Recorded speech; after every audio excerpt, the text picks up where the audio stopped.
We are live. Yay, we are live. Thank you all for joining us today on the National Day of Racial Healing. This is the 4th annual National Day of Racial Healing, and it was really meant to create a moment for us to pause, coming back from the Reverend Dr. Martin Luther King Jr.'s birthday, coming back from that moment of recognition, of respect, of days of service, into an opportunity to think about what racial healing really means and how we can achieve it through truth and justice, and what it will take for us to do that work together.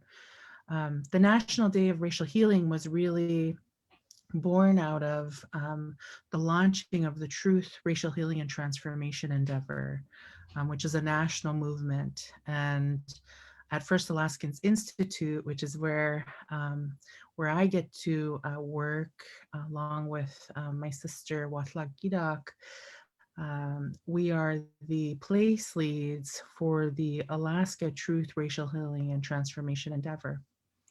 And it's such an honor to be able to do this work, because it, for us in Alaska, it really comes from our ancestors and our elders' the call for the truth to be told about the things that have happened here in Alaska, the call for justice, the call for returning to a right relationship with one another, and for transforming systems that have harmed our people and harmed so many and too many other people.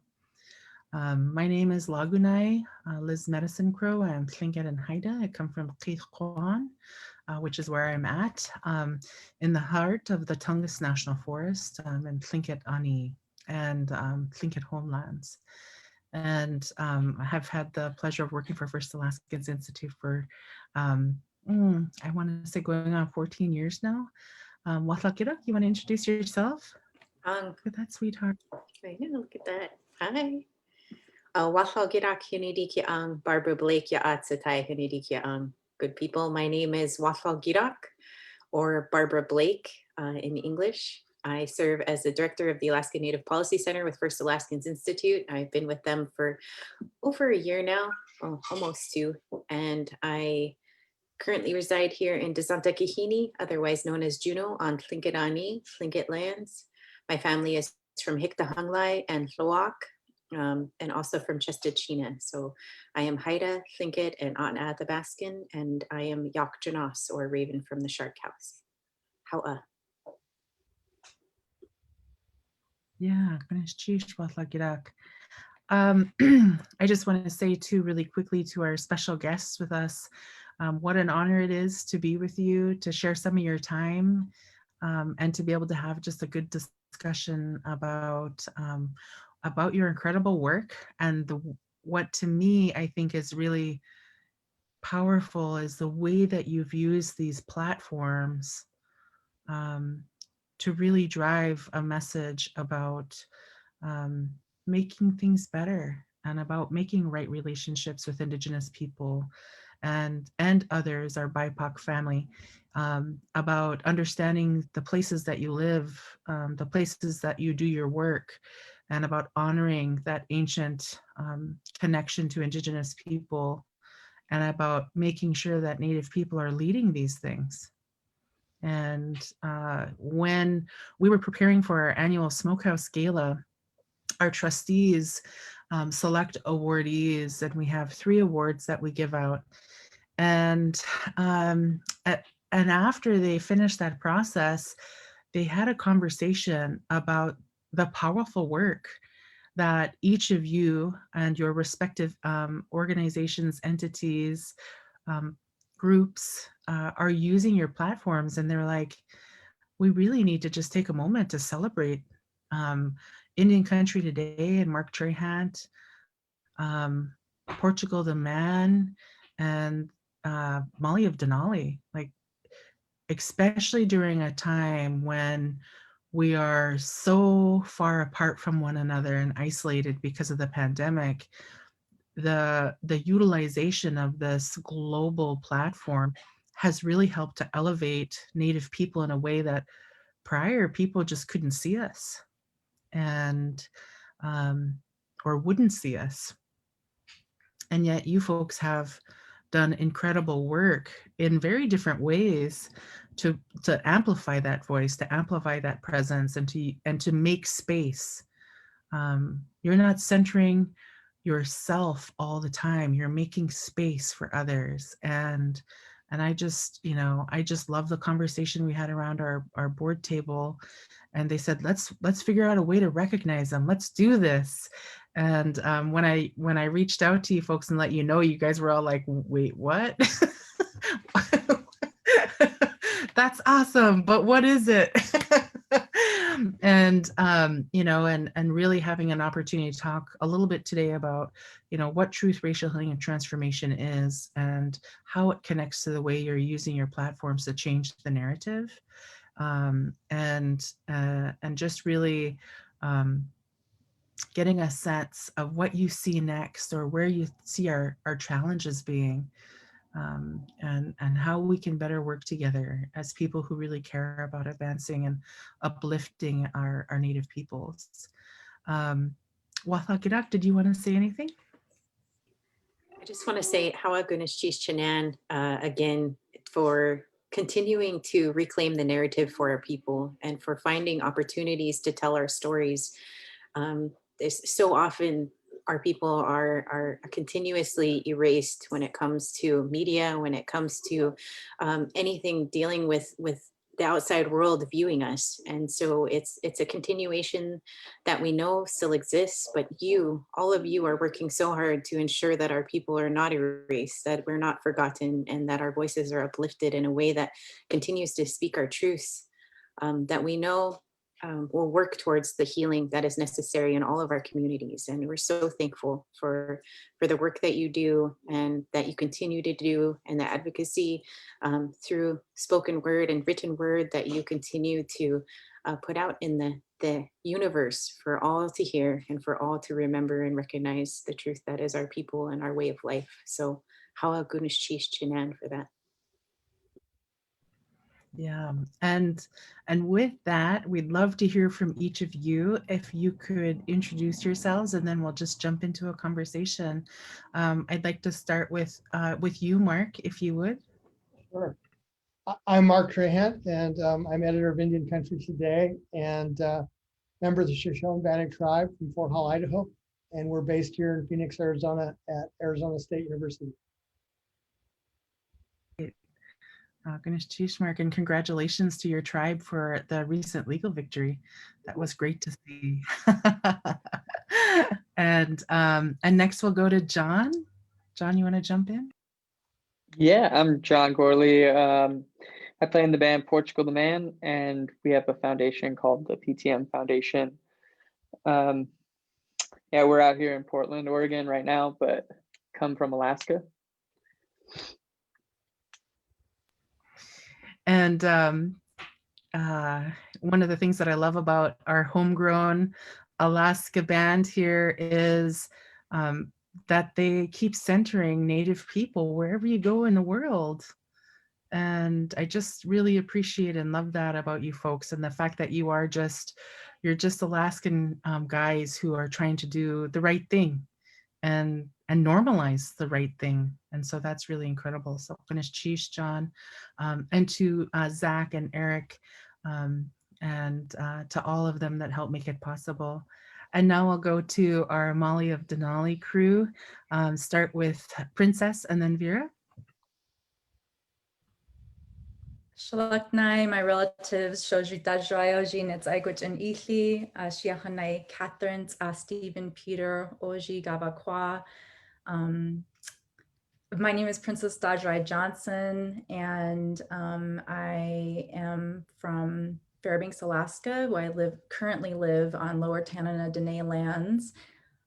But my late grandparents are the late Stephen and Catherine Peter from Arctic Village, Alaska.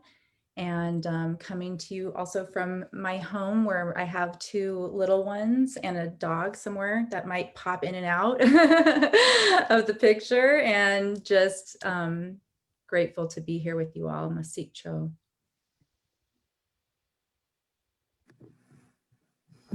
My name is Vera Starbard.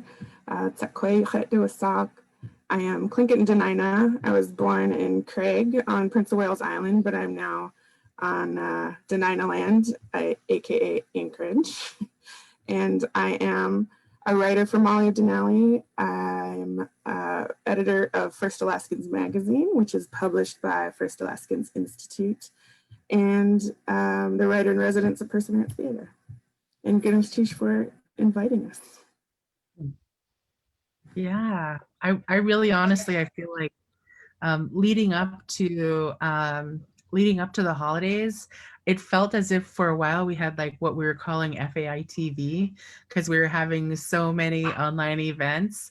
And it was nice to finally, like, we took a little break during the holidays and now we're back, and you guys are our first coffee time. So just really treasuring being able to see your beautiful faces. And, you know, really, I'll just open the conversation up. And if you're interested in responding, just take yourself off mute or show me your hand so I can go to you. And we're just having a conversation here. So have your coffee, have your tea. And really, you know, what I find really inspirational about the way that the way that you do your work is to center and think about how to make Native people visible. And I'm wondering if, you know, any of you would help share a little bit of the story about how that became so centrifugal to the work that you're doing right now. Or I can start if you want. I joke that we're a 40-year-old startup. Indian Country Today was started as a newspaper on the Lakota reservation by Tim Gallego. And 3 years ago, it went out of business. And they asked if I would try to help bring it back. And I was thinking, what an opportunity. This is a blank slate. We can recreate media the way we want it. And I think probably I'm so influenced by the work of many who've come before.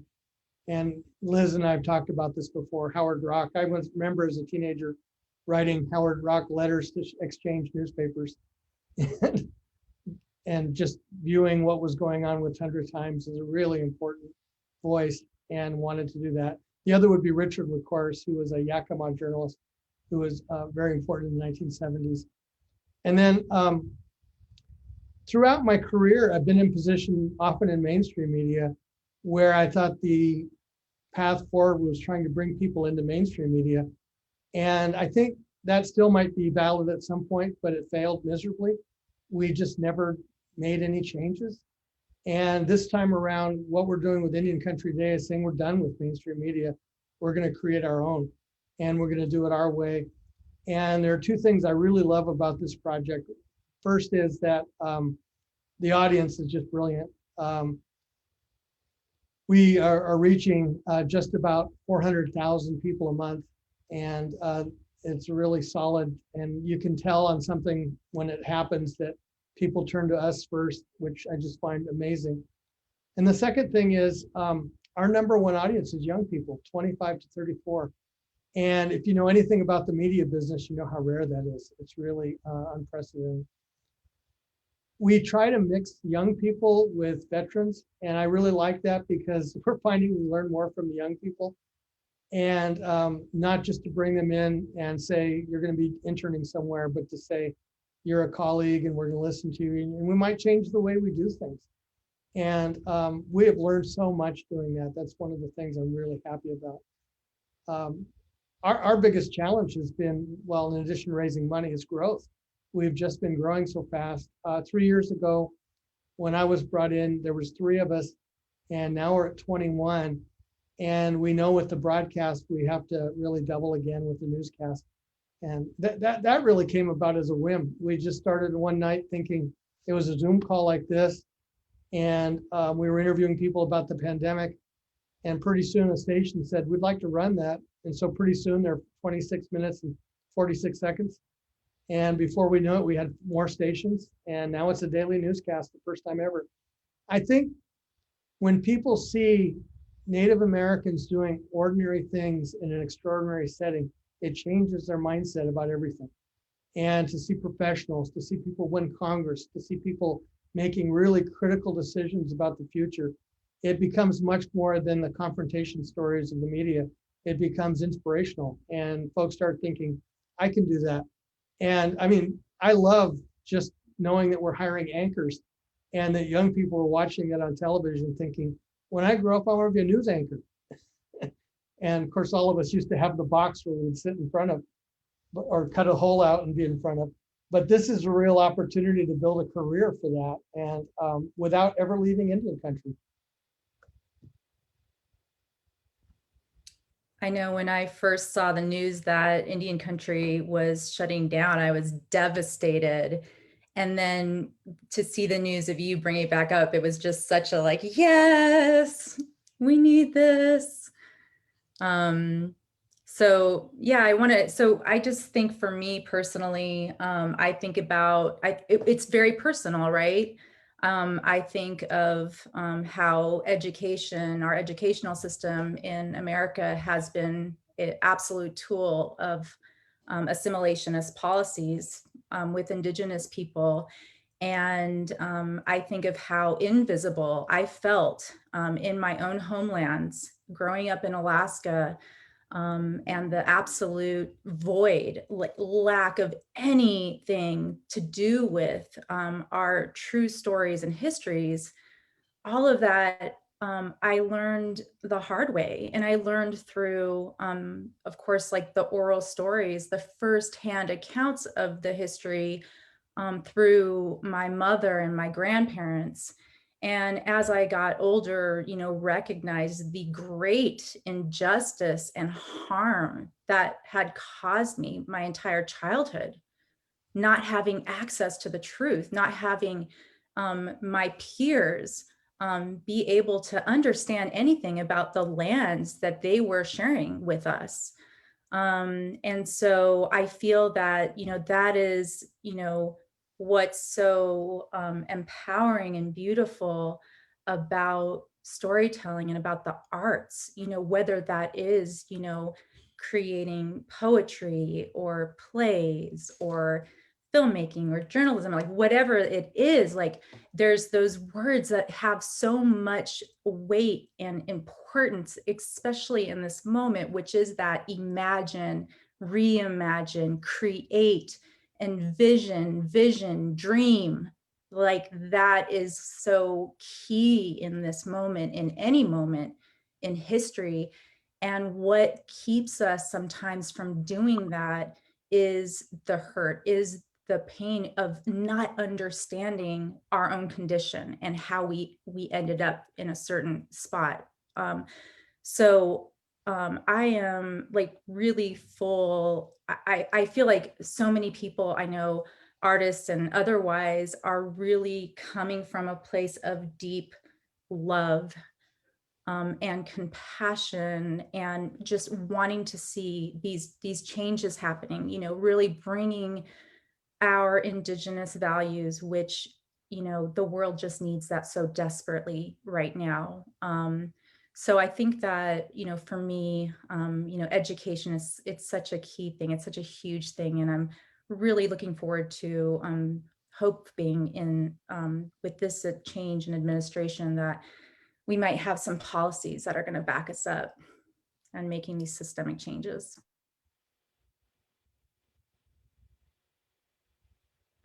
Yeah. Goodness, Trish, Mark, and Princess, you're really, you have both already made me emotional if I wasn't already before, just because of the pandemic and like all these big feelings we have from being in isolation so much. But I just really appreciate hearing your voices and your lens and the importance and criticality of it. I would note that in both of your stories, you spoke about who you were as a young person and how much it impacted you. And I cracked up when you said, Mark, that we all used to sit in front of the box and pretend. And I was like, did we all, Mark? Did we all do that?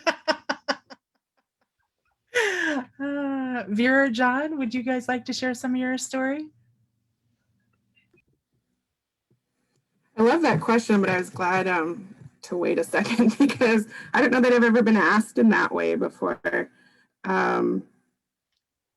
When honestly, I think about like how I've gotten sort of tried to put the perspective of Indigenous people and honestly like Alaska Native people primarily. I center my own perspective. It's a weird thing to say, and I kind of had to think about it as like, how do I, well, I know how I do that. And certainly with things like for editing a magazine, like I can't center my own perspective. The job is to get other Native voices in. But for all of my writing, really, it's been a journey in learning the strength of my own voice and how needed my voice is, and that it is not my voice personally, that I'm speaking for an awful lot of people when I do that. And it's a huge sort of heavy responsibility a lot, and I feel that, and I'm careful with that. But the more that I learn how it's not only valid, it's an important voice. What's interesting is to see how many more people universally respond to the writing. Like the more specific I get into my experience as a Tlingit and Dena'ina woman from Alaska, the more people sort of around the state, the nation, the world even, will respond to that and connect to that. And it's just kind of a cool thing to see. And it just sort of empowers me to go. I was just looking at stickers that I want to buy for everyone, which it just said, "We need your story." I just want to give this to everyone. We need all of your stories. If you're Indigenous especially, we really need your story. And that comes from the now decades, it hurts to say that, of experience of writing, where I've seen the proof of that. Like the ones where I'm just sort of like trying to think too much of someone else's perspective are the ones that people just don't connect with. So whether it's a Molly of Denali episode, I can tell you, Molly is a little girl from Alaska. She's Alaska Native. She was born and raised in rural Alaska, and I was sort of half in, half out. Every single story that I've written for her, it starts with me. And whenever I get questions about that from the head writer or producers or whatever, how do you know this? And it's like, because that's what happened to me. Where's the story? Why is the story doing this? Why is she doing that? I was like, I don't know, because that's what happened when I did it. Like, it's not always the greatest like narrative justification for a story, but it's personal and it's wonderful to see the show come up. It's wonderful to see Indian Country Today and that perspective come up. It's really cool to see what's been happening with Indian Country Today, and whether it's journalism or creative writing. Yeah, it sounds weird to say it, but it does start with like focusing on what my perspective is.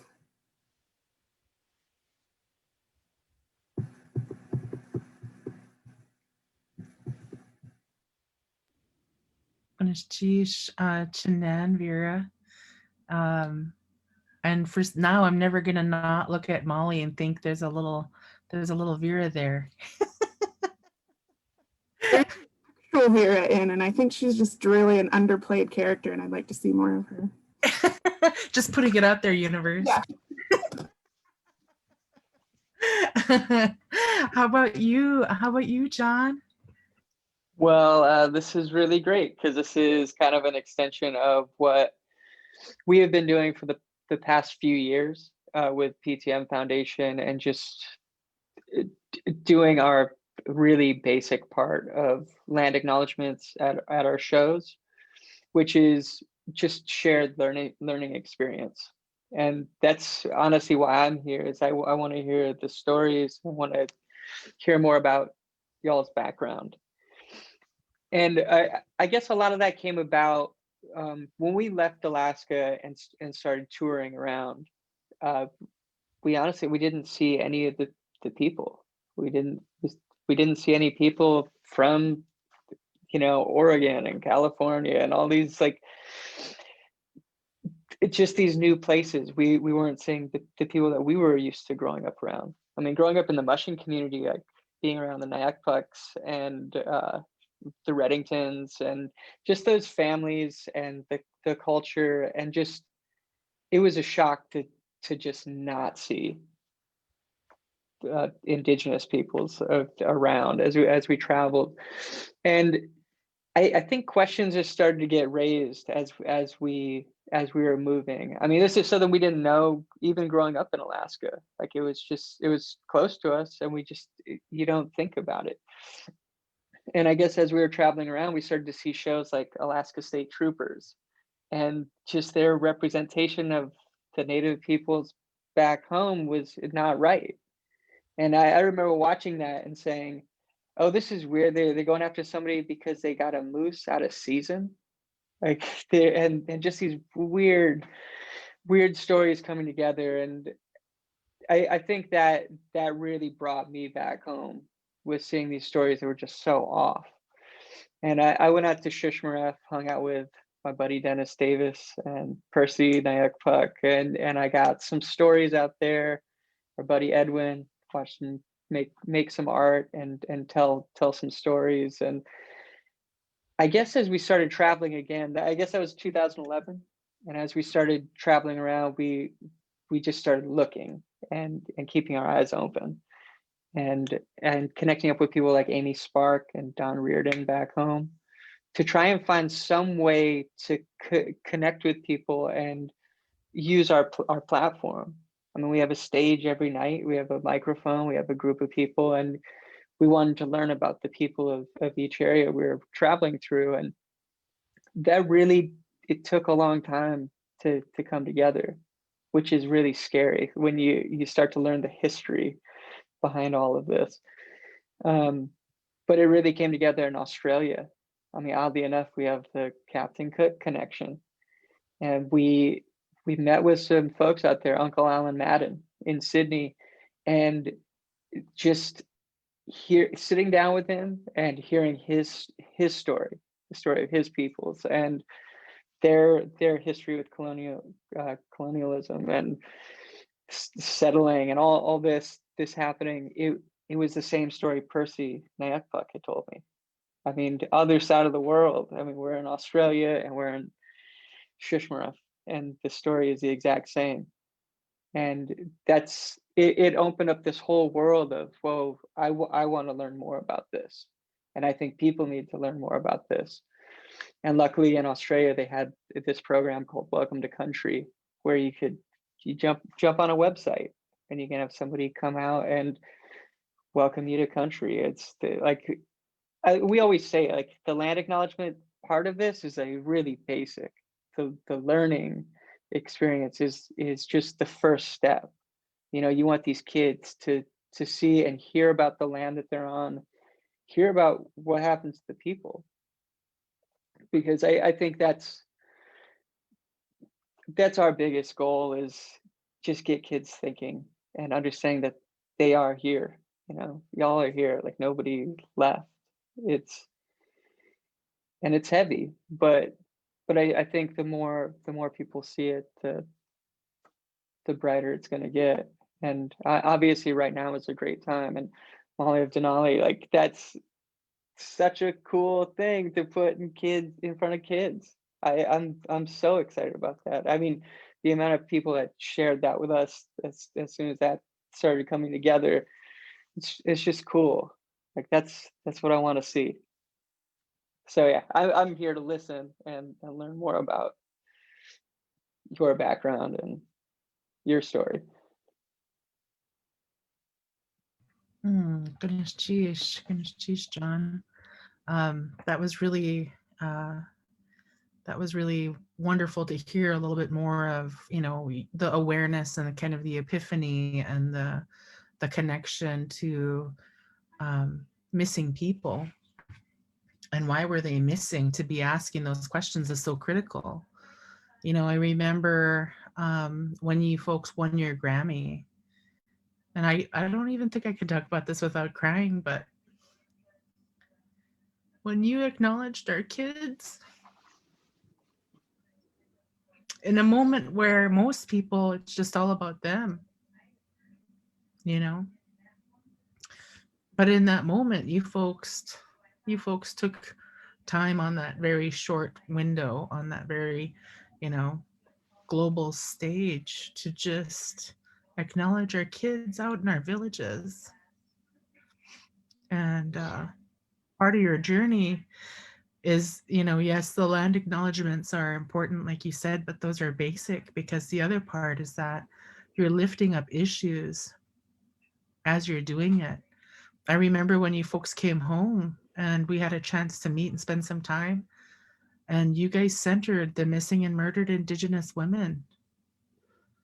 And you centered issues that people, not just natives, everyone needs to know about and do something, take some responsibility and do something about it, to join us in this work. And so I just really wanted to acknowledge that and thank you for being with us. And that was such a huge moment when you guys came to Elders and Youth too, because it was the walking of the talk. And that is something that I think I cherish about each of you, but also the people who are doing this work with you, the ones that are, helping you do Molly of Denali, our culture bearers, our elders, the advisory council, Mark, all of the staff and the people who are doing this work with you. John, you already mentioned Dennis and Amy and Dawn, and then of course you have Zach and Eric with you who are just as committed to these issues and wanting to have good relationships with Native people and having the world see us. And I think about all of that endeavor and what that has taken to get you to the place that you are, knowing that this is just the beginning. Indian Countries Today is a 40-year-old startup. Molly of Denali is, a couple years in, and it's just the beginning.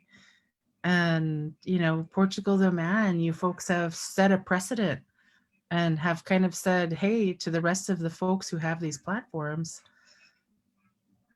what you doing with it? That's what matters. And, connect. And I just really, Chief, for sharing your entry into the work that you're doing and the way that you see it and your story, because that's really the place that we love to be, right? As Native people, especially, as sitting around the fire with each other. The only thing that would make that better is if we actually had some dry fish to share. I know we have Zach is kind of popping in and out. So Zach, if you're able to say anything, you want to take yourself off mute and let's see if we can hear you.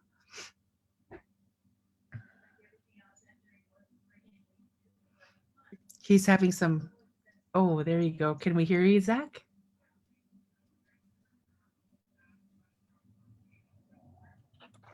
I'm not sure.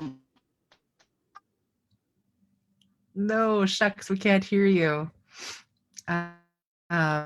So Zach Carothers is also with Portugal the Man, and he is out. He's out trying to go look around for some fish, maybe. Hopefully he gets blessed. Probably gonna be cutting. I can hear you guys going on. Thank you for. This is very on brand, by the way. This is Portugal the Man.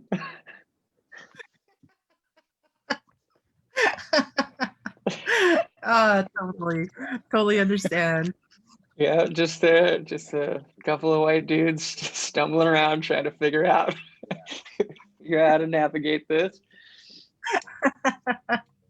Absolutely no problem, Zach. Don't feel bad at all. I'm just glad that you've been able to try to jump in and that you can listen in as you can. And if it works out better, that'll be great. So yes.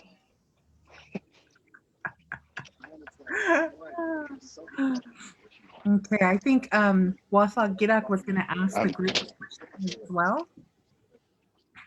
I'm rowing to a car where I should then be able to go find service. So, Okay. Okay. I should be good for Okay, we'll hear from you. Soon. And I did catch a fish while I was on the call. Oh, good. It worked. Woo!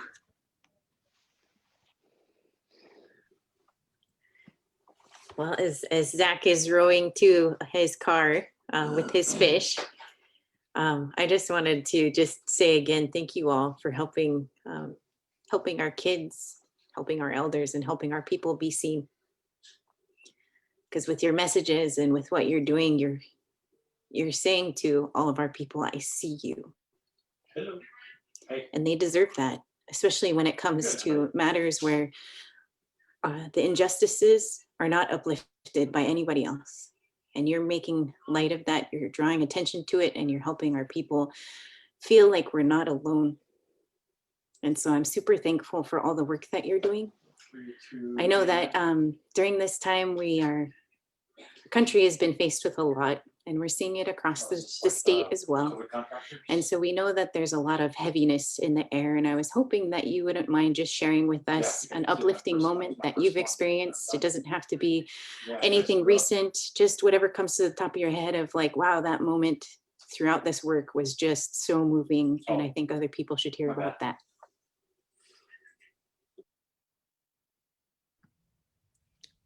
Well, I would just wanted to say thank you for acknowledging, that so many of us are moving through grief, really intense, grief. For myself, I lost someone very near to me right at the beginning of the year, but also last year it was so intense for us. Collectively, I would say around the world, there's all sorts of different grief and different levels of grief, grief around climate change, grief around, the loss of our loved ones, this global pandemic and isolation. It's so, our culture is all about coming together. So, it's been so challenging on so many levels. Our mental health, physical health, et cetera, like everything's been really affected. And I am always reminding myself what, even with the sorrow, even with the pain and the heartache, that beauty comes of all things.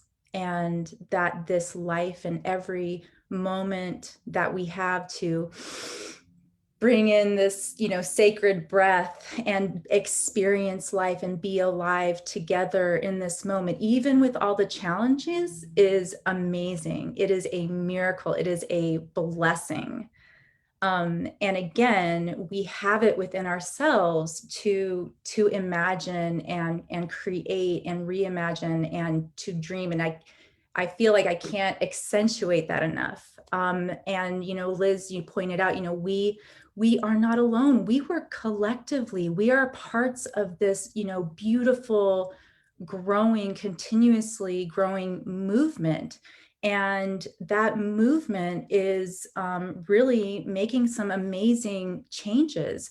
I feel like what used to be kind of insular conversations about the history of colonization and how we move towards decolonization and how do we get to narrative change and systemic change, that is blown up. And it's just, for me, everywhere I look, it's like we're having this dialogue, we're having these conversations, people are creating the space to center our stories and share our, perspective and voices. And again, always like coming back to our values. And so we don't work alone, like we are working in tandem with one another, like whether we, connect on the daily or not, like we know we're kind of all reaching into this place and, and down, right, rooting and pulling from those deep, deep roots. There was just an article that I saw, there were these scientists were like recognizing that trees have offspring. and that they communicate with like their offspring. But this is something that in my culture and in many tribes, like we've known that the trees communicate for a long time, that they have these offspring, that there's like this communication and that connectedness to one another. And so I feel like that is when in my deepest moments of when I think, oh, the spiral, I might be going down this spiral, that's what I hold on to, and it brings me back up. Yeah.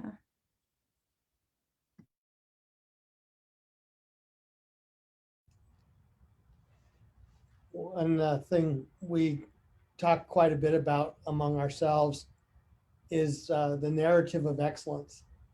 And so often the stories that are told are about things that didn't work. And there's so much that has been really extraordinary. One of my favorite stories I grew up with was my grandmother's aunt played for a basketball team in Fort Shaw, Montana. And in 1904, the Fort Shaw girls team were the champions of the world. They played every team that would challenge them, they played and beat. They were invited to the St. Louis World's Fair, won every game. They'd stop on the train and get off the train, and they'd do a dance, and then they'd play basketball, win the game, get back on the train, and keep going until they got to St. Louis. And it was an international exhibition, so it wasn't the Olympics, but they, again, beat everyone that they played and didn't lose. And that idea of a narrative of excellence, these stories aren't the ones told. And if you're not in that family or in that part of the world, you wouldn't know it. Yet I can go through a book of stories like that. There are so many narratives of excellence that young people need to know so they can see that you build on these stories to go to the next story. And having the narrative of, I mean, it's all the stories add up as you go forward, but these stories about really remarkable people, I think, are among the most important because they raise the standard so that you've got to get higher to go beyond that the next time.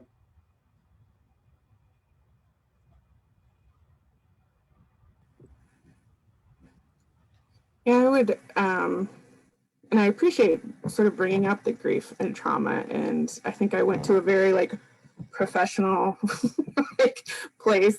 And it's a good reminder about what really the work digs into, and what you're really asked to do and what you're asking others to do. And I think the biggest to sort of make it one moment, it's actually kind of a large multi-month moment, but my first play, which seems like 100 years ago now, it really wasn't. Our Voices Will Be Heard, examined, it's a fictionalized biography, autobiography, if that makes sense, sort of creative autobiography that explored what happened when my parents found out about my childhood sexual abuse. And to put that, you want to talk about terrified. I was terrified. I never actually thought that was going anywhere. I thought it was just a thing that was going to be in this project and then it was never going to be seen by the public. Surprise. But it was terrifying, not necessarily in my own story, while that's also terrifying. Putting yourself into these things is in its own sort of terrifying way. But the play is also about the reaction to finding out about the abuse, and it wasn't good. It was very lonely. It was a very lonely feeling in how many of the family treated our family. And so that's kind of what I thought was going to happen. And it sort of is like, wow, it's going to be just like that, but worse, so much worse. And oh my gosh, like that was professionally a huge moment as well as personally, because it was exactly the opposite. I was so supported by strangers. The actors were supported, the director, we literally, when we brought it to Huna, they made a cake for us and welcome, gave us all these adventures around the village and a whole party. Like the village came out and partied and had their kids dance for us. It was such a lesson in what I thought was a loneliness, and I'm the only one experiencing this, and that's its own sort of narcissism, really. But it's meant to make you feel lonely. It's meant to make you feel like you're the only one. And when I realized, wow, so many, and people still share their stories with me, and everyone feels like a gift. Just speaking that and putting that out there opened up to, wow, there are so many people dealing with this. There are so many people that have this story or stories like this. And that professionally made me braver. And honestly, once you put out that story, like there's no other story, there's no scarier story I can tell. Like, there's nothing more terrifying than that. It made me a little braver though to go, you know what? I may feel really awkward or scared or wonder what people are going to judge me, but man, someone's going to connect to that. And that sort of months-long, terrifying, like huge thing. By the end of those months, I was so lifted up. I was so supported, like to kind of bring it to this sort of Tlingit term of lifting someone up. I understood that term after that. There was a huge community that was ready to support this smaller community putting out this story. So when I think of, when you're asking us for like a moment, I still think of that a lot. And whenever I sort of get scared and don't want to put my real stuff down, I remind myself, like, just do it. Like someone, literally one person connecting with that makes it worth every single moment. So I don't know, it's a constant sort of reminder in my head to keep doing it.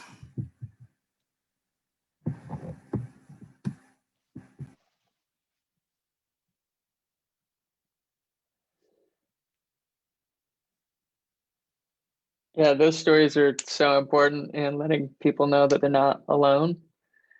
I know I hear those, I mean, whether it's backstage at the shows or at rallies and things when we hear people talk. I mean, it's really powerful to hear the stories and the resilience. And I mean, to talk about some of the positive experiences we've had in just seeing those stories told. I mean, there's a lot along the way. I mean, I know when we first started traveling around, just again, just basic land acknowledgement. I mean, I remember going through Birmingham, Alabama the first time, and you see how just on that first tour, like how uneasy people were. They didn't know what they were watching or what these stories were, or really didn't know how to carry themselves. And it's a really awkward thing, even within the music community. The music community is, I mean, that BLM, like whatever it is, they're on board. I mean, we're a pretty progressive group of artists, but even around backstage, just having folks, you know, Indigenous peoples backstage, like other bands would feel awkward and they wouldn't know how to carry themselves. And there's a lot of guilt. You know, you can see that guilt and how heavy it weighs on people. But to see it the next time through and everybody's a little bit more at ease and they're starting to get their head around it. The third time through, seeing people open up and being so excited. And again, that shared learning experience has been really great. My favorite moment of everything we've done has been meeting this kid, baby Brent, whose uncle was on stage playing drums with us. And this kid, like Brent was just at the show. Like he's just some kid in the audience hanging out, and he looked up and he saw his uncle. And that to me was, I mean, we hang with him every time we go through now. Like baby Brent is backstage with us because he called his uncle. He said, "Oh my God, uncle, you're on stage with Portugal the Man. You got to bring me backstage." And that kid coming back and hanging with us, he had his hair up the first time. Second time it was down. He was ready to go. And that to me is the most special thing that we get to see, is the kid seeing family on stage and seeing representation on stage and on TV, you know, being able to stream these shows. And I mean, we had just access to the internet can be a really good thing when it comes to like, oh, I want to learn more. I mean, my nephew's learning more. I mean, my nephews are Athabascan, and they want to learn more specifically where they're from. And I mean, it's cool seeing them dive into it and want to know that side. If they want to learn more about where they're from, just like baby Brent was psyched. He was on stage, you know, it wasn't just his uncle, he was on stage. I like to see that pride, and just I like to see kids have fun, man. I mean, that was the whole the Grammy thing was, I mean, y'all gave us that community, like that, like hearing stories and just growing up around a real community that supported each other. I mean, we wouldn't have continued playing music. Like, we wouldn't have gone down this path and done anything the way we have if it wasn't for Alaskans. So yeah, thank you. And thank you for all those experiences, because that's what I find cool. Yeah, geez, John. And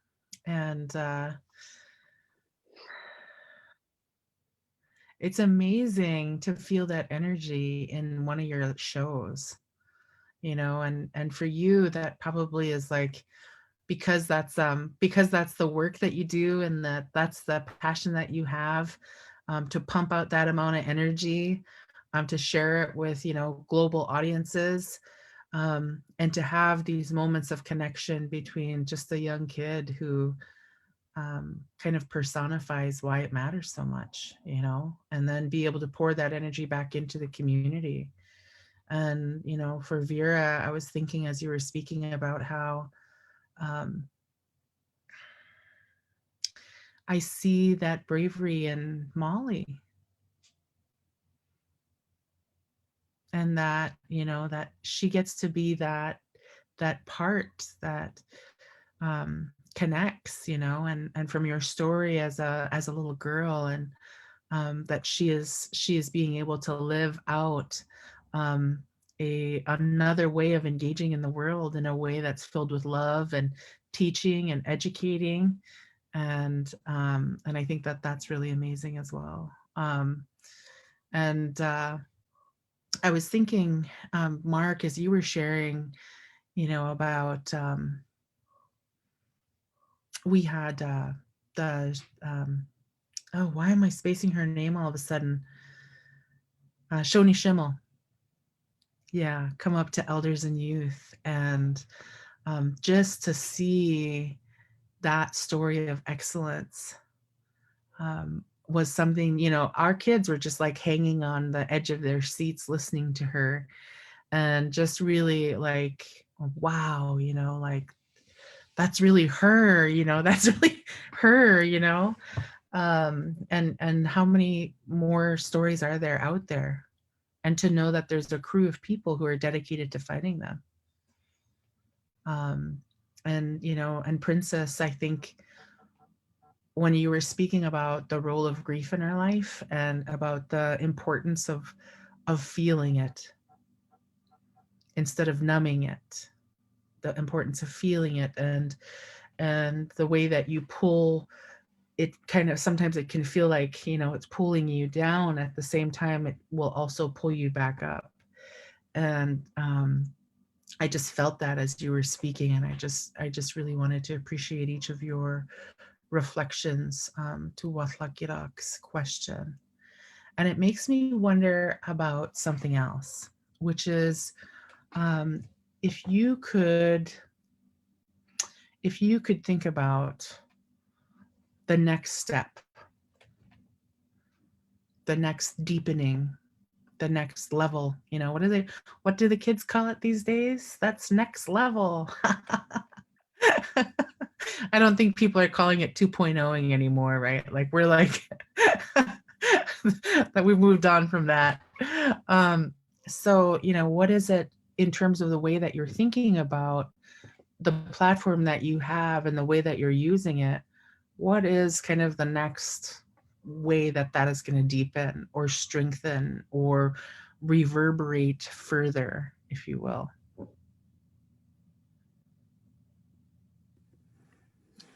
I can say I think about this so much, like, and not. I'm going to guess just knowing each of these panelists. I know what you guys all do too, but it's kind of an interesting. I'm in a really exciting place career-wise as far as like a lot of opportunities, which makes me think of the sort of literal physical jobs that I'll be doing, but so much of my time with those and starting sort of all these new relationships, new professional relationships, is in starting at a place I never would have thought of before, which is I want to have professional relationships with people and projects that are going to start with acknowledging us. Like it's literally in my contract that there needs to be a land acknowledgement. Like that's bare minimum. And going with and having the conversations about, okay, how are we going to indigenize this project? I'm sort of coming from a place of coming into projects often as the lone Native person, which is why Molly of Denali was so exciting. Like, just have a room full. And sort of learning what I could about what they were doing and sort of trying to like put my little perspective in there. And now it's the next step for me is definitely in expecting that if I'm involved in a project, it's going to be looking at indigenizing that. It's going to be looking at, okay, this process for you may have existed for 20 years like this, but that's not necessarily how we're going to do this if I'm going to be involved. And honestly, just sort of understanding the authority I have in that. And understanding that I can say no to a project, it's fine now. I have that privilege, honestly, now to be able to say no, where an awful lot of artists are still at the point they kind of need to say yes to stuff that they have to compromise on. And I'm really realizing I'm not in that space anymore. And how can I use that privilege so that the next person coming and the next person and the next person and the flood of Native creators and writers and artists that are going to be coming into these spaces now makes it a little easier for them, including I've shared my contracts with other artists. I've told them my what I'm making. I've told them the standards that I'm expecting. So that's my sort of immediate, I know that's what I'm going to do right now as far as sort of forwarding this fight. And it feels very like, oh gosh, it's this one contract for the one thing. Like how much is this really going to matter? But it's mattered for me. People have opened that up for me. Princess has opened up that door for me. Larissa Fasthorse has opened up that door for me. There's so many people that have helped me through with their standards and what they've expected in their experiences. Mark, we're just going to be looking at how you do it. So when we go our first Alaskans online magazine, you know, we're like, just like, what did they do? Let's do that. We're online now, and now we're like just going to copy from Mark. But there's so many people that have opened these up that it's not even like a question that's absolutely going to be what I'm going to do as soon as I figure out a lot of times how to do that. I'll just add on to that and say that, you know, it's hard breaking trail. It's hard being the only Indigenous person in the room. It's probably, you know, a bumpy road when you're the only musician out there who's like bringing in the land acknowledgement and this, you know, relationship with community. And so I think, you know, like Vera and I have spoken at length about this, but the idea is that whoever we're bringing into the fold doesn't have to do the emotional lifting and labor that we've had to do, just like those that came before us right, had to do that emotional labor, and maybe without having the space to even talk about it, what the toll it took on them. And so we're in this place now, this really, exciting time where, and there's so many models to look at in terms of, I'm thinking about like media, television, et cetera. You look at Australia, you look at First Nations in Canada, they already have, their protocols and whatnot in place. Like we're working towards that, in the US. And so, I just acknowledge like all those trailbreakers that have just been at it for years. And finally, we're at this really exciting time where, everyone out there who's, whether you're in the arts, you're a policymaker, whatever it is that you're doing, just continue to speak your truth and hone your skills, because there is a great need and desire right now for those skills. And, there really are so many doors opening. And I am just really, I keep, again, I just like think about what Molly has done for just bringing topics to light and truths to light, such as, the boarding school, that one story in particular, but many stories that touch on things that our curriculum is not getting at.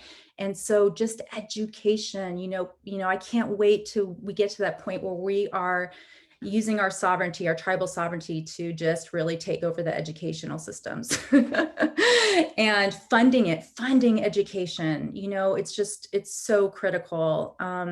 So I'm really excited about these next steps and just what I see happening across the landscape. Mark, as you know, it's like all these media sources and people in the upper, the upper management, whatnot, it hasn't been diverse, at all. So now, we are really, working towards that and hoping to see some really solid changes. And again, even bringing decolonization trainings to Hollywood, to media sources, it's critical. I want to pick up on sovereignty. I once asked the President of the United States about sovereignty. I think with media, it's literally true for us that we really buy the idea that we can create our own sovereign media that has an outlook. In 1828, Elias Boudinot, who was the editor of the Cherokee Phoenix, called it a spacious channel. And I love that metaphor, that we can be a spacious channel. And when you ask Liz about what's next, to me, it's being able to turn on the TV and see Indigenous media all the time and be saturated by it to the point where people say, why do I have to watch that all the time? I think we have the talent in our community is so deep, and really what's been missing is the opportunity. And by finding that opportunity, all we have to do is get out of the way. It really is extraordinary how much can be done if you can just build the spacious channel. And you're right that Canada and other places are far ahead of us for that. And I think part of that is because of the structure here where we're divided and told to stay in either states or whatever miniature system that keeps us apart. This digital world has changed that. We know more about Indigenous people in New Zealand today than we would have even 5 years ago. And it's in real time. And Indian Country Today is going to be broadcast at the end of the month in Australia. And you start thinking about how that influences people over time and those connections people make. One of the things that blows me away is that when I was young, we would go to a conference and we'd meet people that were really cool. We might write them once in a while. We might pick up the phone and call them once in a while. In the era of social media, people will know people for the rest of their lives that they meet. And in a very way that's connected all the time. And that's different. No generation in history has ever dealt with it quite that way. And the opportunity that creates to network and to do things differently, I think is unparalleled.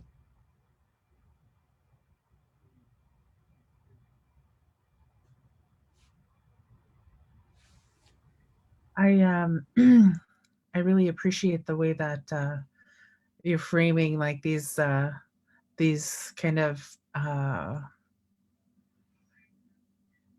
epochs. Because, you know, as you were talking, Mark, one of the things that that popped into my mind was the way that our brothers and sisters in Hawaii are using the newspapers that their kingdom published to not just, yes, learning it for their language, learning it for the stories, but also learning it for the preservation and strengthening and the guidance from their ancestors to preserve their sovereignty and strengthen their sovereignty. And I think if you think about your format, your platform, and the question, you know, the question that I'm thinking is like, how does your platform help to enhance Indigenous sovereignty? You know, and I feel like that's the story you were saying, Mark. And I could just say really quickly that if you have not seen the interview of Mark asking President George W. Bush what sovereignty means, it is the most priceless comic moment in my view. So you got to Google it. It's hilarious. But did you want to say something, Mark?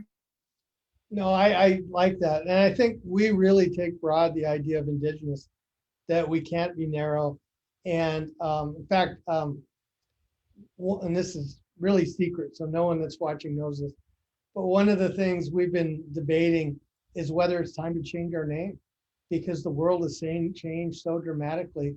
How do we convey this indigeneity in a way that it's uplifting rather than constricting? And would that be a name change to something else, Country Today?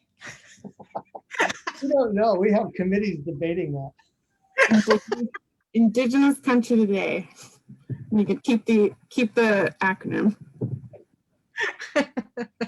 There's nothing that we like more that holds us back from actually making a decision than to debate a name. No kidding. You know, in the old days, when tribal organizations would get together, they'd debate the acronym first and figure out the name later. I do think that's important still, though, because everything is like AN something. It's like we can't do Alaska Native anything anymore. We need to move on. It's confusing. So John, I wanted to ask you if you had any thoughts about kind of what's the next level in the work that you folks are doing and the platform that you have. And I can only imagine that this forced place of non-performance must be really hard for you guys. I haven't had a chance to ask you how it's been, but it must be hard. So how are you guys doing? It's something for sure. I haven't been home this long since I was 16, I guess. So it's actually been just really nice. Just I get to hang with my daughter. I get to be at home. And the thing that I've found to be really cool and exciting is more people taking time for themselves. I mean, just even as simple as just trying to get out on the river, trying to get out and like hike and things like that. You see people out connecting with the land. And again, it's this really basic sense of once you start to reconnect with just this little area we're on, like the piece that we're on, and getting to know that and understand it is, I think it's really special for people. I think just being able to take time for ourselves has been nice. I think the steps that I see for us are, as we travel around, you run into situations where, I mean, literally, there was one of the stops. The reservation was an acre, and it just hearing things like that is, why not 2? Like, why not 10? Like, why can we buy that land and put it in a trust? Can we get it back? I think the land back movement and rewilding, all of this, it's so important. I mean, especially when you see people like Elon Musk talking about planting 1,000,000 trees, or people are planting all these trees, but they're not taking care of it. You know, they're not rewilding. I mean, when you play music and when you travel a lot, you see these tree farms, and you see these, like, you see the rows and rows of trees with no deer, and it's no birds.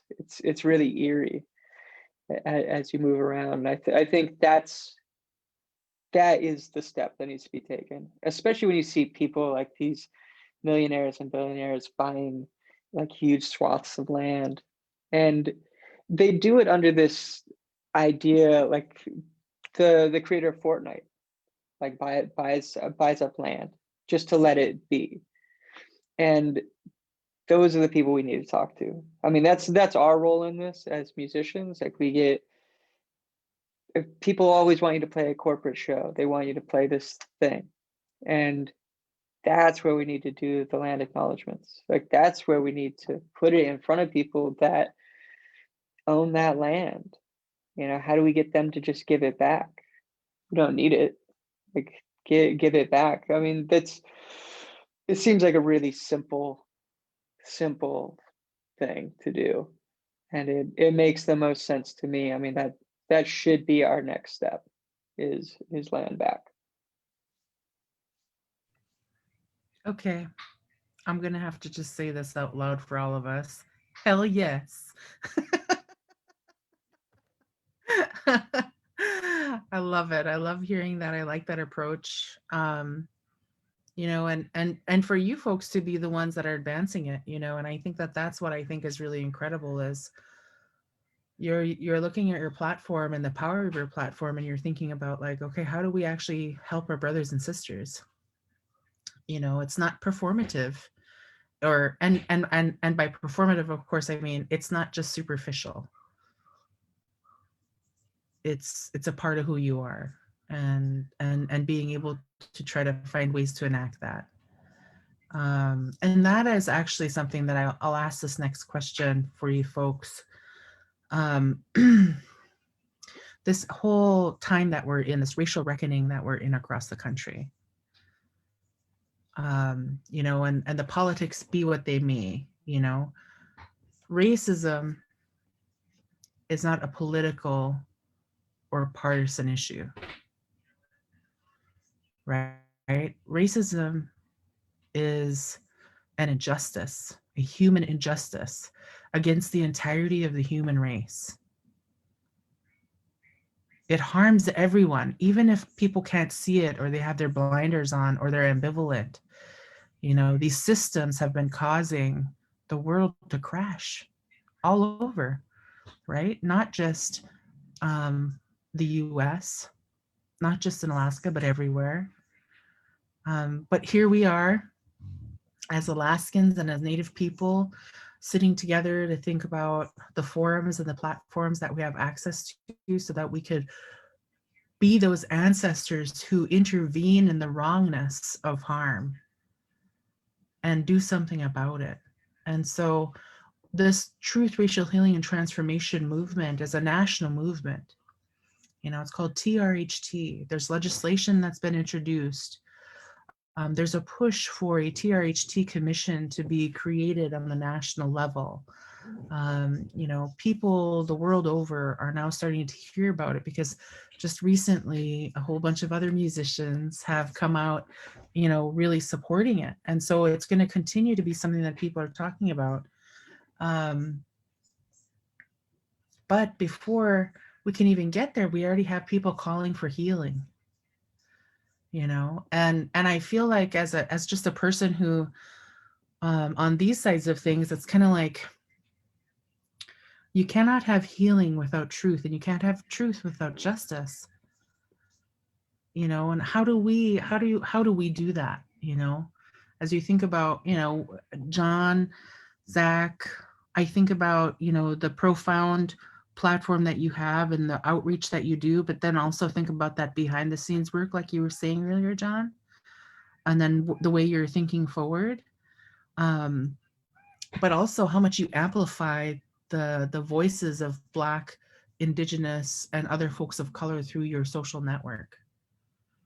and how much that elevation of those voices and those solutions, it's not just people calling out a wrong, it's people saying there's a solution for this, here's the solution. And then through, you know, Indian Country Today, as Mark was just sharing about the utilization of the space of sovereignty. You know, it's not just a geographical term the way that some people would like us to think. It is an embodiment of our inherent spirit and the way that we enact it in the world. And he's using Indian Country Today as the framing to be expansive, which is, it's so powerful. You know, and then you think about Molly of Denali, which is like, you're changing generations of children's view of themselves moving forward. You know, those, there's small things when you're like, oh, it's just Princess, it's just John, you know, it's just Mark, it's Zach, we're just, you know, it's me and Barb, we're just doing this work for our people. But then when you think about it, it's like, wait a second, this is an epoch. It's bigger than us and existed before we did. We're just doing our part now. So what is the next part in the racial equity movement, in the push for justice, the push for truth? What is the next thing that we as a community of people have to be prepared for, or must be ready to do or confront, to feel or to think about? So just very kind of expansive question to invite your thinking around the pursuit of racial justice and equity.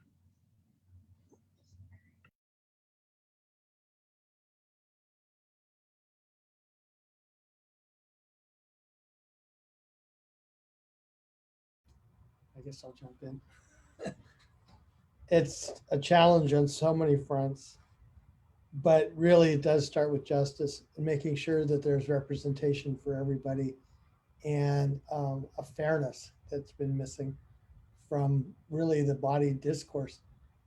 You think about how you get there, and there are just so many facets. It starts with representation, which would be the media, but it also starts with politics.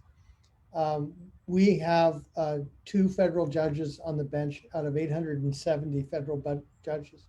We know how influenced we are by the federal court system. That works out to 0.001%. As long as the numbers are that low, we're not going to have representation. You look at Congress, even with the addition of now 6 Indigenous members of Congress, that's 0.75%. We just have so far to get even to the very basic level of parity when it comes to having a voice. Media is worse than Congress.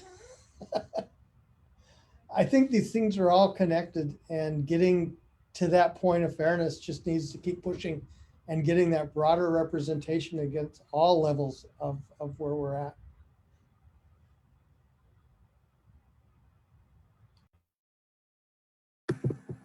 Yeah, I'm definitely feeling that too, as far as in the theater industry. I think that the television industry is taking some pretty good steps. But when I look at the theater industry, they just did a report, and 0% of the current Broadway shows were written by Native people, which was not a surprise to Native people. 0% of a Broadway star, 0% of Native, or of Broadway directors were Native. We literally don't even show up on the scene at all. So there is the problem of literally just people in the spots that have our perspectives. But I also think we are kind of coming from this time of something my grandma, and I should probably know, because I did notice she's watching, that Ducting Tan Yeti, I'm also a child of Ducting Tan. So let me get that out there. But I remember saying, like, our job was to get a seat at the table. It's your job to know what to do with it. And I think personally, like where I see sort of our generation going, or the next step, or sort of this, when you look at like this is one piece of a very long journey toward racial equity and healing. I am very committed to making sure that not only non-Native people, but Native people know that we have a lot to teach the dominant society. We have a lot to give. Yes, we've given an awful lot, but I think that's usually been compromised. But when I look at things like, I'm writing a play about domestic violence right now, we knew how to deal with that before. We had systems set up to where we dealt with that, and we dealt with that with a real idea of justice and a real idea of healing. And that was taken from us. And so when we sort of go, no, we've known what to do with this. When we talk about this huge topic of grief, the Tlingit people had a beautiful and important community-wide system set up for grieving. And that almost got taken from us, but it didn't. It was being stolen at the most important time where we needed to know how to grieve. But that remained, and we still know how to do this. And I would like to teach people that. Like, I want to show people that this is something where it's healthy and it's good. And the more like science and mental health and psychology that comes out that just sort of confirms what we've known for so long, the more sure I am that, my gosh, if people really knew, like we've had a lot of this stuff handled. When it comes to domestic violence specifically, I keep hearing in sort of the domestic violence cause issue awareness efforts, yeah, we've been doing this to women for centuries and millennia. We need to stop doing this. And it's like, your culture might have been doing this. Your culture might have been doing this for centuries and millennia. Our culture did not, and I can show you what we did do. And that's what the play became about. It actually stopped being a play about sort of this thing I was thinking about and going, no, I need to show people we have these things. We have these tools. We have these tools as cultures, as people. So just a little way of saying, like, I think our next step is to be recognized as teachers as far as their part, and just to own that we are teachers for our own part. I don't think we own it enough. Like, I want to see us really own that we have a lot to teach the sort of wider community.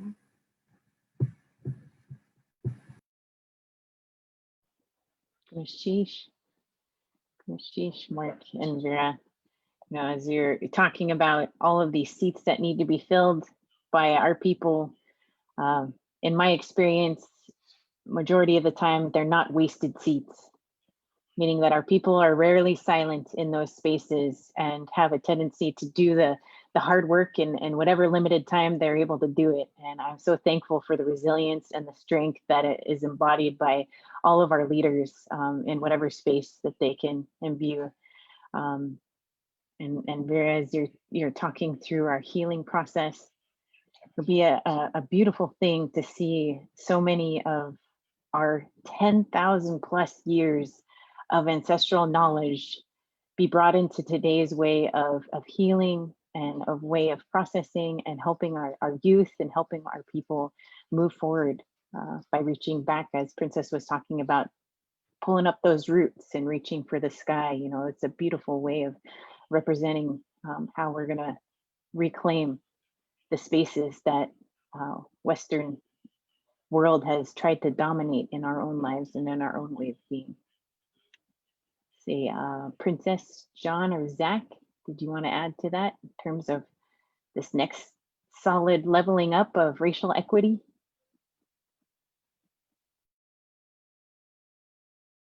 Well, I guess I'll just say again, you know, bringing it back to education, you know, I've had the honor of working with locally our Alaska Native Education, and at that time, Yetta Bay Evans was, you know, running that for the school district and going in and speaking to teachers. And it's shocking how many were not utilizing our cultural standards. Of a group of maybe 26, like 7 people were familiar, maybe not necessarily even using it. So there's nothing that mandates that those resources are used. They haven't been updated, as far as I know, since they were, you know, created. And so, you know, I just think definitely in our school systems, you know, we need the policies, we need that type of curriculum to be uplifted and not, just for history and social studies, like across the board. And that's what, I think those cultural standards do. So I think that's, one area that I'm thinking of in terms of being, really expansive. And also, when you say, I love that thinking like that, Liz, and I loved what you said about the spacious channel, Mark, and, the more that we can really take every moment and, whether it's just in a Zoom or with our children or those family members that you're able to be around, or, being out on the land, is, really taking that opportunity. I don't know if it was you, John, that was mentioning just, the land is medicine. It's like we go out there and like we forget to open ourselves and be receptive to the healing, that needs to take place. And that we also, it's a humbling thing to ask others for help. But at some point in our lives, you will need help. And so I think just encouraging, yourself to ask for help. There's so many people that are willing, like Vera was saying, to share those resources, because a lot of times, you've been in positions where there was like no one to turn to. And I feel like there's lots of people to turn to right now.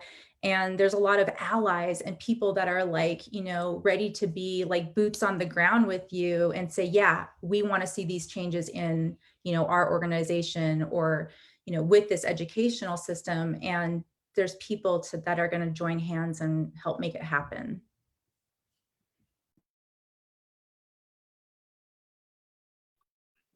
Zach, I saw you take your mic off earlier. Hey, I got back to, can everyone hear me now? Maybe. All right, good. Yeah, no, thank you so much. Sorry, I was I scheduled, I thought this was an hour later, and so my guy coming to pick us up was he was on time. I was wrong. But no, thank you so much for having us and letting us sit in and listen. And this is awesome. I as far as like the next step, a lot of the things that we do, being kind of idiot artists, and what we do is not really knowing. We just want to help push things forward. And I think a big thing that's going on right now is just a widespread awakening to a lot of issues, and also a lot of things in yourself. And I think, change from, the government down is awesome, but it's also like kind of making those changes within yourself and in your family, in your home, in your workplace, in your community, and kind of, rippling that out from inside you as well as top down is how we kind of do things. And I think a lot of people, especially during this time of quarantine and lockdown, a lot of I think people are really looking at themselves with a lot of scrutiny too, and kind of realizing your place, especially when it comes to all the racial inequities, and seeing your part in it. No matter like what color you are, like we're all a part of this system, and we are all contributing to this in some way, whether it's for good or for bad. And so really look at the things, at your place in that system, and what you can do to make it better. I know that's like a lot of the white fragility that's been around lately is like unbelievably necessary, and you got to like get really uncomfortable with yourself and figure out the way to make changes in you. And yeah, we learned that, our parents were nice and told us that everybody was equal and skin color didn't matter. And then we're kind of learning like, that's like, that didn't really like put us in a very good place, and we got to figure out new ways to do it. But kids today are just so smart and so educated. They know so much more than we did as kids. And I think, trying to change yourself and talk to your kids is just, and they're going to figure out that next level. Yeah, I think what Zach is saying about kids too, it just goes back to what everybody's been saying too about representation. I mean, so many of those kids are finding this on the internet and they're searching it out, and that's exactly what it is. Even without that representation, even before Molly and even before these shows and before like us doing land acknowledgements and all that, like it's kids going online and finding it. And exactly, people learn from TikTok. I mean, follow Indigenous TikTok, learn something. I mean, that's really what it's all about, is representation. And kind of what I was saying about our experience, even within ultra progressive, like liberal musician circles, people were uneasy at festivals backstage, like they didn't know what to say, or can they come backstage, like how do you do this? And our role in that was just to present a shared space. Like there is no like, hey, you have a green room over here, we're over here. No, we're all in here together.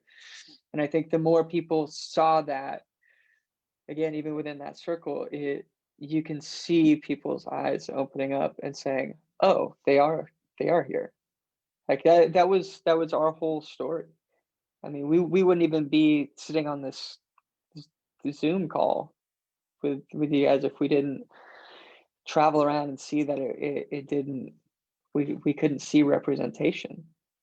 You know, to going to Australia and saying, for 10 years of going to Australia, every time we'd go, we'd talk to the label and say, how do we meet with the people? How do we meet with the Aboriginal people? Like, we want to go like see what your culture is about. And they could never pull it off. I mean, we finally had to hear from a friend who knew that we wanted to do that and we were interested.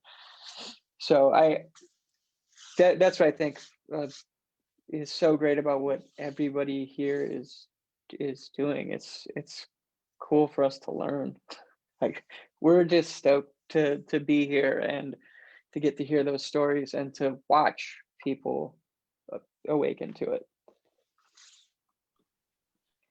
So amazing to continue to make the invisible visible and to, in your own way, rewrite the history books so that what is taught as history and these folks, these Indigenous peoples, only existed in a time back when our great grandfathers existed, to bringing them to bringing us into reality for everybody to see that yes, we are still here. No, we didn't die with your great grandfather.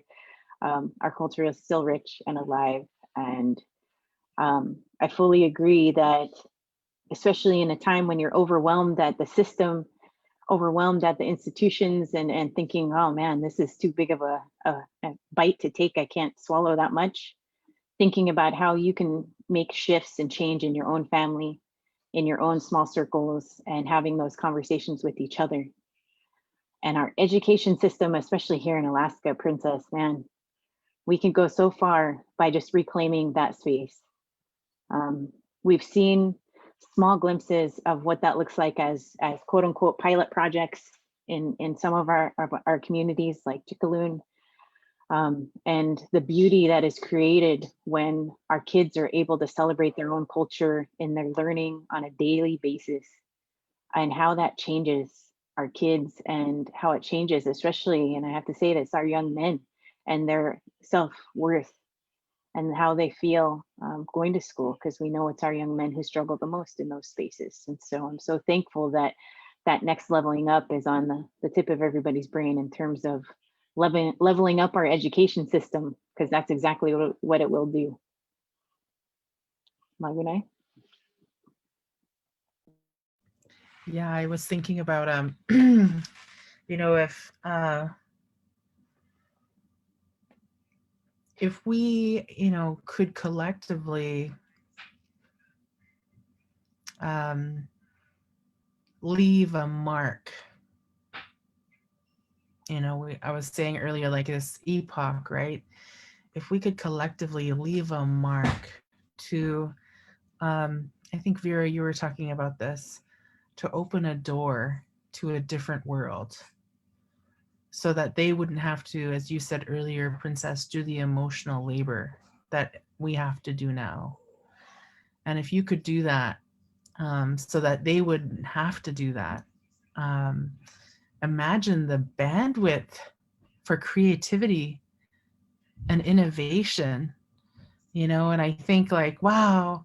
And I'm like, wait a second, like, this is not a new thought. Like, all the stuff that our ancestors survived through, and they had a picture of us in their mind, you know. And the work that we do, you know, through First Alaskans, the work that we do, this comes from our people, from our community, you know. And just like your work, as you've been describing, you know, like even John, when you were saying earlier, you were like, it's the community, you know. And I didn't see we didn't see a representation of the community that we knew when we were traveling. And so we sought it out and we created a space for it, you know. Like, where is the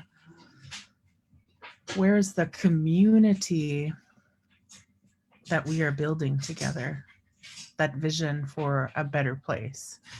I was thinking about our Polynesian Voyaging Society family and the circumnavigation of the world using non-instrument navigation, using the stars, celestial navigation, and their people's ancient knowledge about sailing. And one of the things that Nainoa said to us in a conversation was, when you know, when you put yourself in the right current, the island will come to you. And it feels like we're at this place where people are trying to get into the right current. And part of the trying to get into the right current is to displace law, policy, and governance from this pedestal above the people it is supposed to actually be working for, and to put it into the right current along with the people. I was thinking about that yesterday during the celebration for Reverend Dr. Martin Luther King Jr. and about, you know, what is the current, and what will that island look like? Can you see it? Can you see that island? And you know, if you could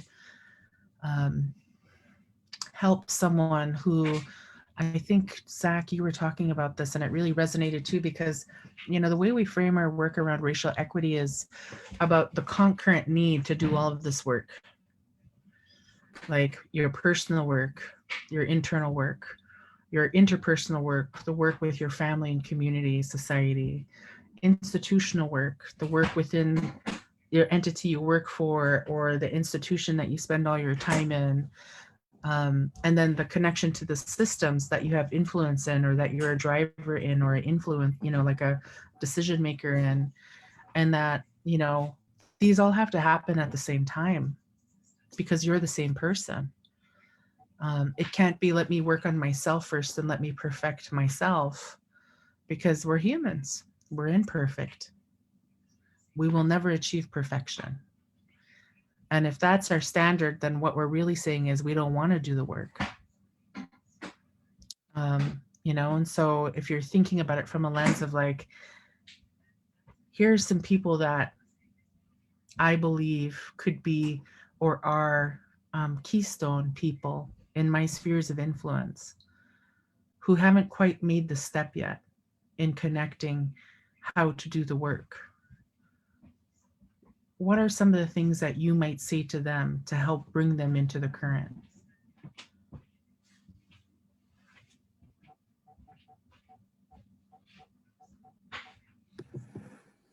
I have to continue the metaphor because it's so strongly there. Because it made me think of back when I was little and a bit older, and I used to live with my grandma. She was working on the project to see Alaska and getting the timber for the canoes in Hawaii, and that project And I remember so clearly when I was younger looking at the canoes, the Tlingit canoes behind the glass, and absolutely believing when I was younger that that was the only place I'd ever see real Tlingit hand-carved canoes. And the emotion of just being able to not only see them frequently used now, but to actually sit in one as, you know, as someone who wasn't involved in the project, but like it's common enough now that that's a realistic thing I could do. And then continuing on, and that was one of the Molly episodes. Like, it meant so much to me. It's like Molly has to be in a canoe, and it's realistic enough for an Alaska Native child to experience a canoe journey now in relatively short amount of time. And I never planned any of that. You know, like that journey wasn't something I like mapped out. And I think that it's not maybe a sort of great answer to your question, but it literally, how I got to that point was just to keep doing the thing that needed to be done over and over and over again. And it led to now a Molly episode where lots and lots of Native and non-Native children will see Molly in a canoe and learn about this thing. You know, that's a real thing that people do, and further the art of it and the craft of it. And I had a very small part in that, but it came from my elders all the way to giving to the next generation. And yeah, I mean, it's so undefined because none of that was like, here's what I'm going to do. This is my this is my 5-point plan for that. But I saw they did what they needed to do. I'm going to do what I need to do, and just kind of one foot in front of the other. And the big picture can seem overwhelming because I'm not personally going to fix racism for everyone. I've learned. I've been made aware. And it can feel like that, but I can do this little part and make it a little bit better and a little bit easier for that next person to do their part. And those steps that my grandparents did sure made it a lot easier to get to this point that I'm at now. So I could do this little part for that little girl that's watching the canoe the canoe episode, and what's she gonna do with that? It's kind of all I think of now, because it's a little too big for me sometimes. I also just love this analogy so much. And I have a little nephew named Nainoa, who is Hawaiian. And, you know, one thing, I'm very interested in our star knowledge. And I was listening to some elders in the end of last year talk about how, you know, if we want a better relationship with someone or something, then we go out and we ask for that better relationship. So if I want a better relationship with the moon or the sun or the stars, I ask for that consent of, I'm seeking that better relationship.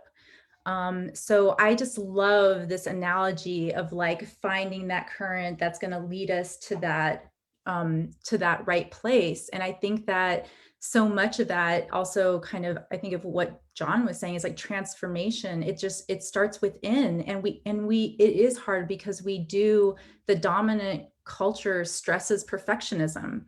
And, you know, like you were saying, and which is why when one of the stories I wrote for Molly was Stand Back Up, which is about falling down, the necessity of falling down in order to learn lessons. And the beautiful thing about the community and our community in Kaya is that we give each other grace to make those mistakes, to come together and find solutions together and say, okay, ouch, that fall hurt, but we're gonna all, you know, make the space, create that space so that we can stand back up together and, you know, hopefully take that lesson to heart and move forward in a good way.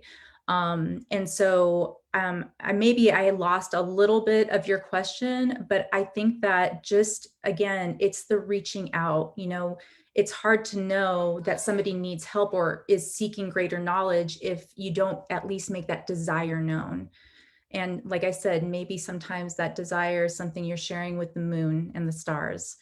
And maybe it's because you have to like reach out to that elder or to that friend and say, I want to learn a little bit more about this.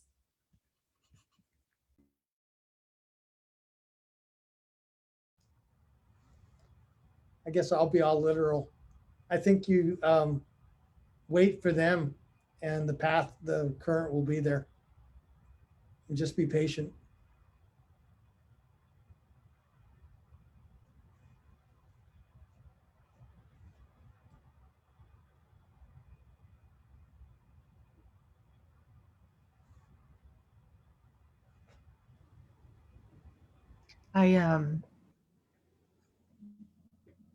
I wonder about your thoughts, as we come to the end of our time together. I wonder about your thoughts on what kind of good trouble we can get into. We're already good at getting in trouble. What kind of good trouble can we get into together?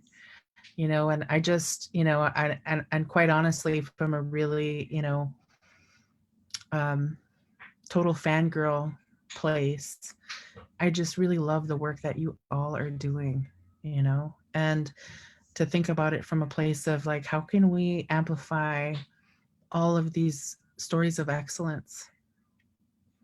And, one of the things that I, the narrative that's shared about our Native people too often is just the narrative of harm. And the other part of the story of the narrative of harm is the narrative of strength. And we're tired of having to be so dang strong.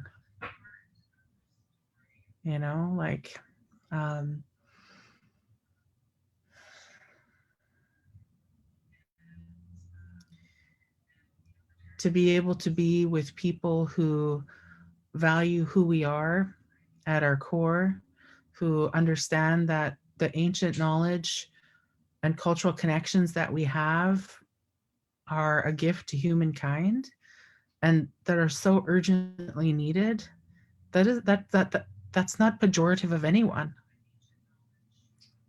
It's a recognition about how many skills and tools our ancestors left for us, even when we can't see them or understand them quite well. And that, in order for Native knowledge and wisdom to thrive, it doesn't mean that somebody else's knowledge and wisdom shouldn't thrive. And or to put our stories forward doesn't mean that other people's stories aren't valid or necessary. The problem is that, and I think, Zach, you were saying something about this a little bit, is that to not make Native people visible is to make us and keep us invisible. And so, as you're thinking about like being family and holding each other up and trying to find ways to keep amplifying, pushing ourselves, each other, and all of those other incredible people out there, because oh my gosh, talk about a world whose stories aren't told, these community doers who are just the kind of people who just get things done. Like, I'm just in amazement of some folks whose love and energy for our communities, is so vital. And so I'm thinking about like, man, all these people and all this work that you're doing, these relationships you guys are building, for John and Zach, relationships with Indigenous people around the world, introduce us to them.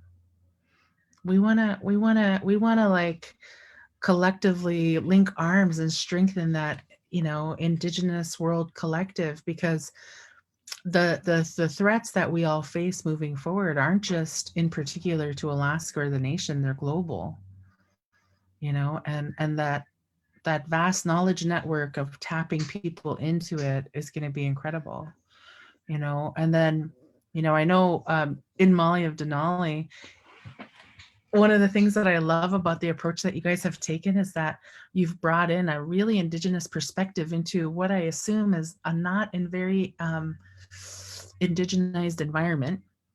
And so you've been working through that process, but in the process of doing that, you're bringing in so many creative people, you know, and, you know, I'm thinking about, okay, how can we help amplify the story of their creativity or connect more creative opportunities for people across the state, you know, and just like, what a vast opportunity. And then, you know, with Mark and Indian Country Today, you guys have set the standard for what a media mogul should be.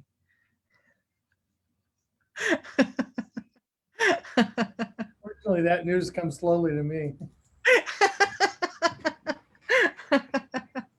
I mean, I don't know about y'all, but when when I'm like looking for news, I'm like, okay, what's happening? I go to Indian Country Today, you know, and then I pull threads from other places, but that's kind of where I'm touching base with first. But I just, you know, I'm like, we've already been plotting for how long, Vera, and then Mark, you've already been involved with some of our work where we're like, okay, how can we keep doing stuff with him? And make sure that these people who we hear about in their stories are put forward so that they can be highlighted, so that their impact can be spread, and make good trouble together. So as we're closing out our time together, I just wanted to give you each a chance to share some of your thinking around that, or on anything that we've talked about or anything that we haven't. We just really want to value hearing your perspective as we close out our time together. Anybody want to kick us off?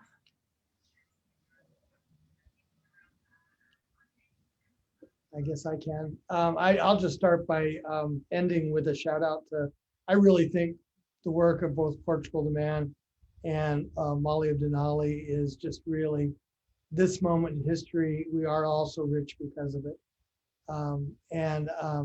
From afar, we're admirers. And I just know how many, I love it when one of our stories reported about groups of college students sitting around the TV watching Molly of Denali.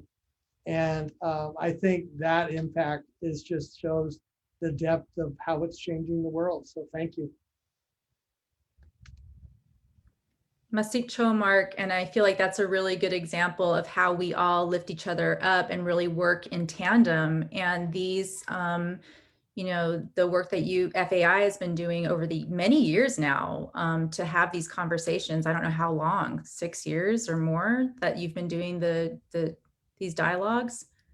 Yeah, and even before then, all the other dialogues that have been hosted. I think is absolutely integral to the work that we're doing, and we just need to continue to build our own capacity and, you know, as often as possible, be connectors. I think we're all natural connectors, and yeah, I want to meet up with all the Indigenous people in Australia and New Zealand, and like continue to do that, because we just are all learning together.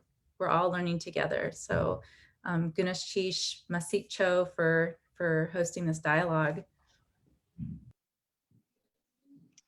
I completely agree with the connection thing, like, and that's what needs to happen. I really think it's just the connecting and sharing, listening and learning, and just, man, just be a good neighbor, because we are. And you know, I'm not proud of how we got here, how we all ended up, you know, in this place, in this country, but we are all here. And so, like, let's be good neighbors, and yeah, let's connect, let's share, and listen. I think that's amazing. That's how you learn and move forward. I love that. We need to create like a Discord server or some sort of situation where we can just connect every single person that's ever come out. I think that's really cool. I mean, that's the ultimate goal, right? Is to connect people and be stronger together.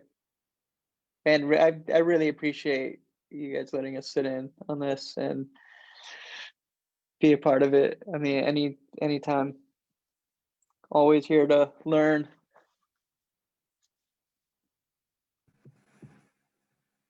I'm gonna have two good trouble moments, and one's gonna start with something I haven't asked my publisher. But I've been thinking about doing like an allies issue of the First Alaskans magazine for a while, and I've never talked about it, but I feel like this is a good opportunity to, you know, just publicly put it out there. But I've thought about Portugal the Man as being a great like, example of that. So it's just all so perfect right now, and we should talk.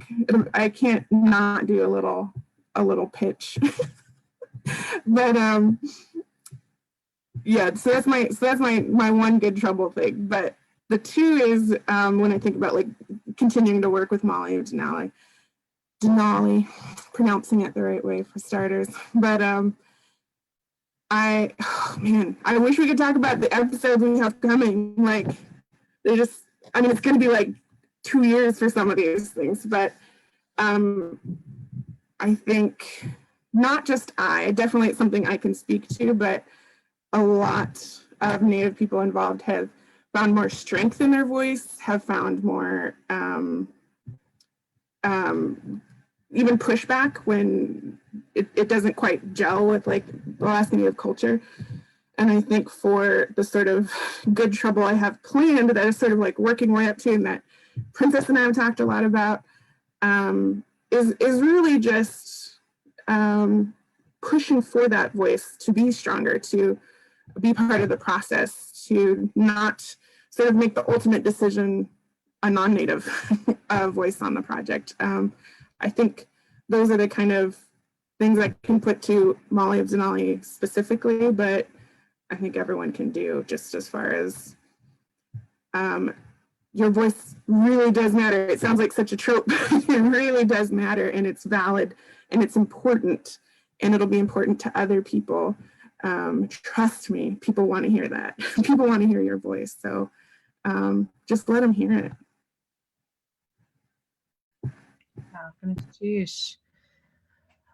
Chinan, Hawa, Masicho, and I think that one of the things that I was just realizing as I got to listen to you guys talk and share your thinking and your words, is that you're all storytellers. You know, we know that this is not a profound thought by any means. You're all storytellers. And that's how our cultures thrived, you know, and it makes us strong when we're able to sit and listen and share stories with each other and listen to each other's good thinking, even if we don't necessarily agree or see eye to eye on things. That your good thinking helps all of our good thinking be stronger. And so I just really want to say to each of you, how so much for spending time with us. It was 2 hours of a conversation. I honestly felt like it just started a few minutes ago.